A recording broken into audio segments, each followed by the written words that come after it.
que está acontecendo no mundo e no Brasil. Acho que as duas coisas são indissociáveis, né?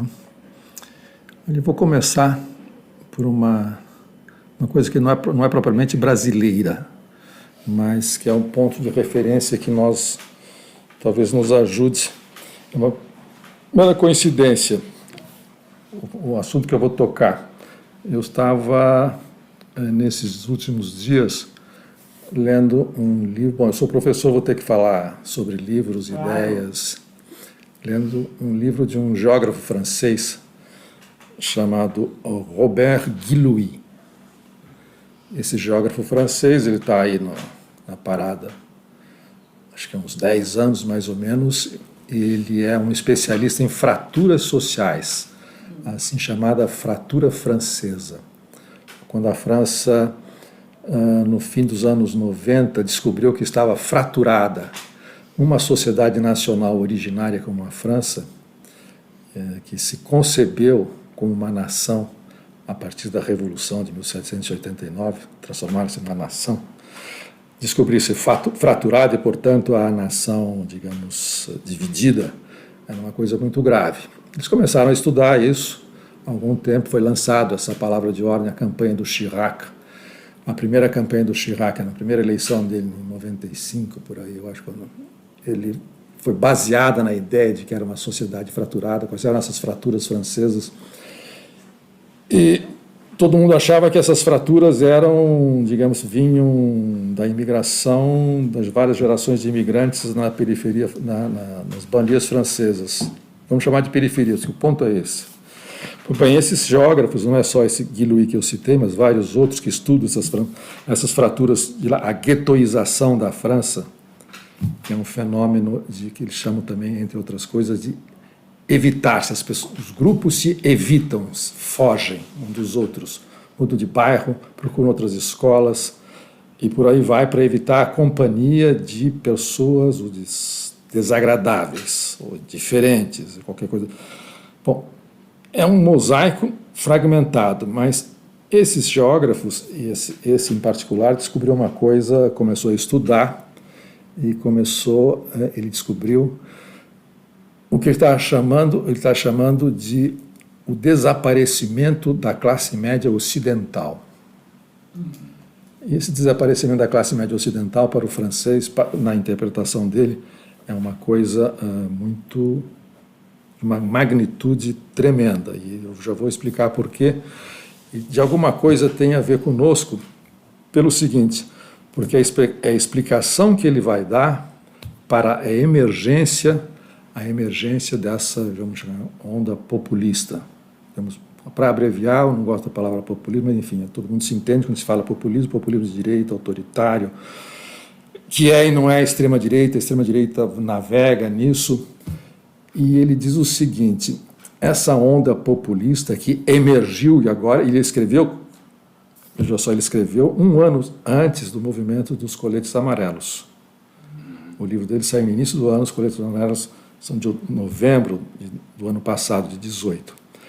Ele diz, essa famosa onda populista que está varrendo a Europa, e começou nos Estados Unidos, passou pela Inglaterra, vem vindo da Europa, pela Europa Oriental, passa pela Alemanha, e chegou na França digamos, de maneira aparatosa, espetacular, em novembro de 18, com os coletes amarelos. Ela é a emergência de um fenômeno de base, um deslocamento tetônico que tem, dizem eles, 40, 50 anos e que ninguém estava percebendo, e é a emergência daquilo que ele chama de periferia. Então, esses geógrafos descobriram uma coisa que para nós é diferente da nossa denominação. Quando nós falamos em periferia aqui, no Brasil, a correspondência imediata são os bairros periféricos, as banlieues, onde há relegação social, racial, étnica, né, imigração recente, nas grandes metrópoles francesas que volta e meia se rebelam, aliás, se rebelam praticamente, tocam fogo em carro todo fim de semana há 40 anos, todo mundo para a periferia é aquilo. Ora, ele está dizendo o seguinte, o que emergiu, ele não está falando em gilet jaune ainda, o que veio à tona de maneira... e ficou visível com essa onda dita populista, do ponto de vista político é a periferia francesa. Mas o que é essa periferia francesa? Essa periferia francesa, dizendo, praticamente, do ponto de vista demográfico, é 60% da população. Ela é constituída daquilo que nós chamaríamos de classes médias e classes modestas, que vai dos operários, passa para o camponês, os pequenos funcionários, os produtores independentes, os profissionais de várias funções, quadros médios ou inferiores, como eles chamam, e que estão dispersos pelo território francês e que, segundo ele, estão se deslocando há várias décadas e repentinamente emergiu e começou a vir à tona, e a expressão política disso se exprime periodicamente na votação dos partidos mais encontrados, mas sobretudo nos partidos de extrema-direita. Mas não que apenas acompanham esse fenômeno, não são os demagogos ou os líderes dos partidos de extrema-direita que induzem isso ou que ateiam fogo no racismo. Pelo contrário, isso é um movimento de base que vem há muito tempo e que é essa classe média, que eles estão chamando de classe média, que está em vias de ser deslocada e desaparecer enquanto tal. Ora, e continua ele.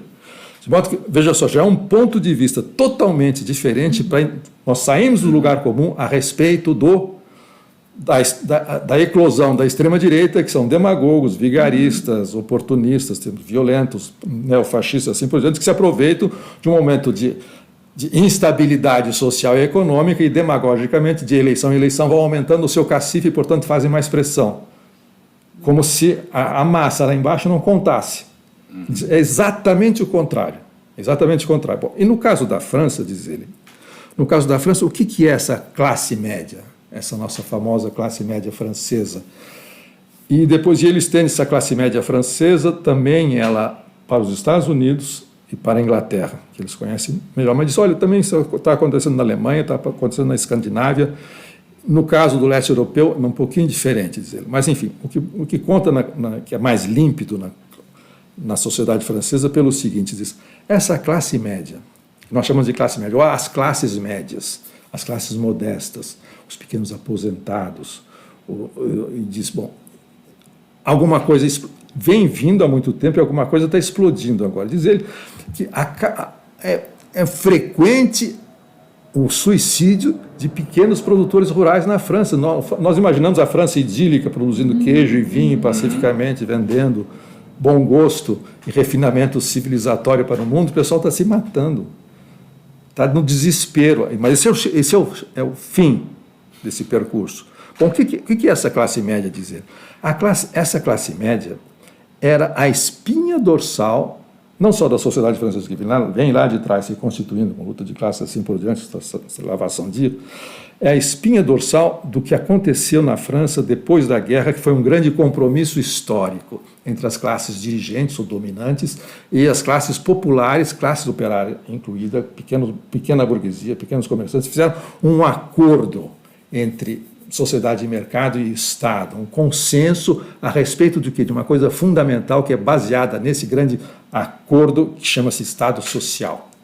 E o direito à proteção social, e não só a proteção social, mas ao reconhecimento público da sua importância cultural e social no contexto da reprodução do país enquanto tal.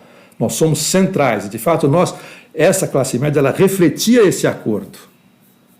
Ela era a expressão dessa convivência turbulenta, é claro que se trata de uma sociedade antagonista, uma sociedade capitalista, mas essa convivência ela tinha regras em que a luta de classes era encaminhada institucionalmente, e a representação, a encarnação desses valores que significavam a sociedade nacional francesa salarial, o Estado social, o Estado de previdência, estava encarnado por essa classe média. Ela era a nação, num certo sentido.